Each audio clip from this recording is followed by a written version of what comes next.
காஞ்சிபுரத்தில் உள்ள அஷ்டபுஜ பெருமாள் கோயிலில் சொர்க்கவாசல் திறப்பு கோலாகலமாக நடைபெறுகிறது. இது குறித்த முழு விவரங்களை வழங்க செய்தியாளர் பூபாலன் நம்மோடு இணைப்பில் காத்திருக்கிறார்.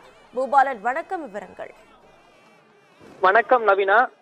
கோவில் நகரம் என அழைக்கக்கூடிய காஞ்சிபுரம் மாநகரில் வீற்றிருக்கும் 108 திவ்ய தேசங்களில் 48வது திவ்ய தேசமாக விளங்கும் ஸ்ரீ அஷ்டபுஜவல்லி தாயார் சமேத ஸ்ரீ அஷ்டபுஜ பெருமாள் திருக்கோவிலானது அமைந்துள்ளது.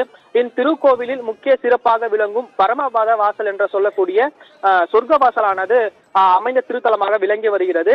இந்த திருத்தலத்தில் மார்கழி மாதம் வரக்கூடிய வைகுண்ட ஏகாதசி என்று சொர்க்க வாசல் சிறப்பானது மிக சிறப்பாக நடைபெறும். அந்த நிலையில் இந்த ஆண்டு சொர்க்கவாசல் சிறப்பானது மிக கோலாகலமாக நடைபெற்று வருகிறது. குறிப்பாக கடந்த ஆண்டு திருப்பணி நடைபெற்று கும்பாபிஷேகம் ஆன பிறகு முதல் திறப்பு சொர்க்கவாசல் திறப்பு என்பதால் அந்த சொர்க்கவாசல் கதவிற்கு வெள்ளி மூலம் பூசப்பட்ட தங்க தகடுகள் பொதிக்கப்பட்டு அதில் பெருமாள் அவதாரங்கள் குறிக்கக்கூடிய தசாவதாரமும் மகாபாரதத்தில் வரக்கூடிய பெருமாள் அவதாரங்களையும் குறிக்கும் வகையில் பல்வேறு பெருமாள் அவதாரங்களை தத்ரூபமாக வடிவமைத்துள்ளனர். குறிப்பாக அந்த கோவில் வளாகத்தில் முழுவதும் லட்சக்கணக்கில் மதிப்பிலான மலர் மாலைகள், வண்ண வண்ண மலர் மாலைகளால் அலங்கரித்து ஏற்பாடுகள் சொர்க்கவாசலுக்காக தயாரிக்கப்பட்டிருந்தது. மேலும் குறிப்பாக பொதுமக்கள் சொர்க்கவாசல் காண்பதற்காக நீண்ட வரிசையில் இரவு 12 மணி முதல் இருந்தே காத்து கொண்டு வருகின்றனர்.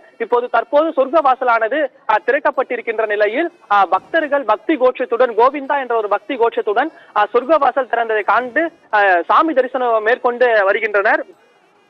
மேலும் கோவில் நிர்வாகம் சார்பில் பாதுகாப்பிற்காக 200 போலீஸ்கள் பணியமர்த்து உள்ளனர் என்றும், அதே போன்று கண்காணிப்பு கேமராக்கள் 20க்கும் மேற்பட்டோர் கோவில் வளாகம் சுற்றியும் வெளிப்புற வளாகம் சுற்றியும் பொருத்தப்பட்டுள்ளது என்று கோவில் தரப்பில் தெரிவிக்கப்பட்டுள்ளது. அதே போன்று தற்காலிகமாக கழிப்பிடங்கள் கோவில் சுற்றி 20 அமைக்கப்பட்டிருப்பதும், தண்ணீர் பந்தல்களும் 10க்கும் மேற்பட்டோர் அமைக்கப்பட்டிருப்பதும் தெரிவித்துள்ளனர்.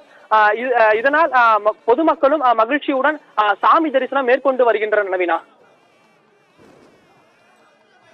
விவரங்களுக்கு நன்றி பூபாலன்.